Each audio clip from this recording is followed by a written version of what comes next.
Welcome to the Salmon Runs YouTube. Enjoy the video.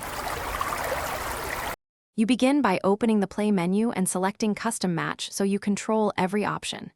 Choose the match type and set overs, 20, 50, or unlimited test session, and then pick teams. You can swap players now. Once done, set venue and pitch conditions because they affect swing and spin.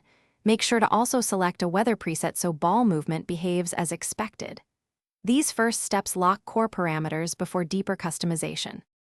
Next, you dive into squads and rules. Edit each team by swapping players, assigning captain and wicketkeeper, and ordering the batting lineup to fit your tactic. Then tweak match rules like DRS, day/night, or pink ball and follow-on thresholds because these change strategy across sessions.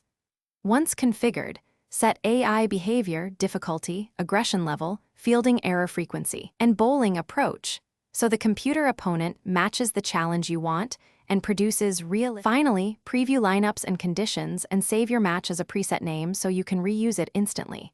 This avoids redoing complex setups. Start the match or simulate the session, watching for session breaks, stamina drops, and substitution prompts so you can intervene strategically. If something goes wrong, a missing player, mismatched conditions, or AI behaving oddly, reload your saved preset, reset the specific option causing trouble, or restart the game to clear temporary glitches. Thanks for watching. Consider subscribing if we helped you.